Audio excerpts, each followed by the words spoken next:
Today, I'm gonna take a loop around the entirety of Yellowstone, and then I'll get some cell phone service where I can kind of get my next step ready. When I get into Mammoth, just north of here, I'll have cell phone service, tell my folks where I am, let them know I'm fine. It's because it's always good to tell somebody where you are in the event of an emergency.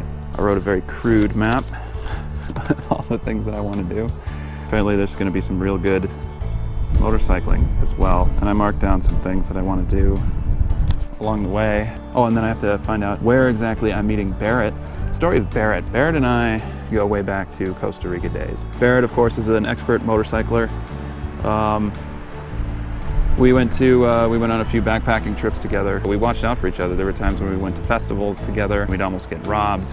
We go to clubs together and look out for each other because we're the two freaking gringos, you know, blonde-haired looking motherfuckers that stand out quite a bit. I haven't seen him since I think New Year's of 2011. I went out to Reno to visit him. Well, I'll be meeting with him in Idaho. So that's the plan tomorrow. Today, I'm gonna check out everything that I can. I think I'm gonna just take it easy, relax, and just kind of cruise. And I keep thinking I'm seeing dust everywhere, but it's pollen. It's freaking pollen. It's all over my bike. It's on the camera. It's like any black surface, you can see it. It's covering everything. I'm doing okay so far. I got some snacks. I got the camera gear, water. Let's gonna move on.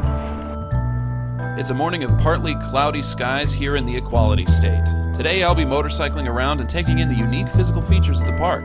After riding around it, it seems kind of clear. The entire park is surrounded on all sides by mountains, making it seem like it's in a huge bowl. This is no coincidence, everyone. What me and everyone in the park is walking and driving around on is called a caldera. Caldera in Spanish is boiler, and with good reason. The way calderas are formed is deep within the Earth's crust. The crust sometimes falls into empty magma chambers, creating huge depressions at the surface. Here's a representation done with a box of flour. Yellowstone is almost like this. Imagine this happening to the flower 4 times, some smaller or larger than others.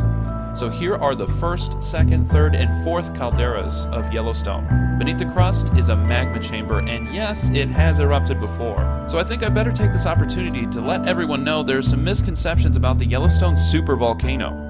Many docu-dramas on the Discovery, BBC, and History channels have tried to lead people to believe that Yellowstone could end all life on Earth, that the supervolcano is overdue for an eruption, all sorts of stuff.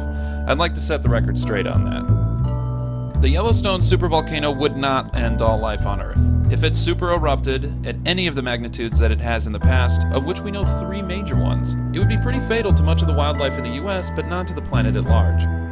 Here's a diagram showing the ash clouds of the last 3 super eruptions. Mount St. Helens eruption, the deadliest and most destructive eruption in US history, is seen here in yellow. I mean, yeah, Yellowstone's eruption would be catastrophic, but not a global killer.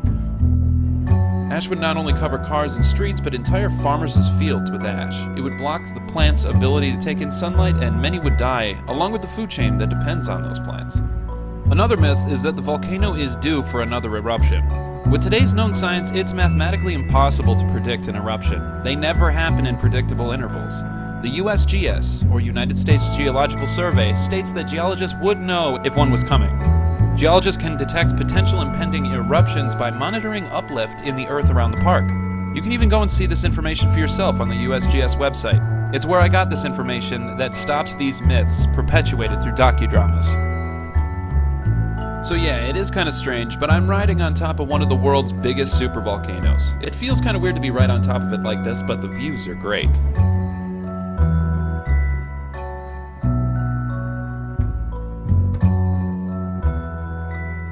There's a petrified tree coming up next, which I think might be right around the corner. This is the actual trunk of a redwood.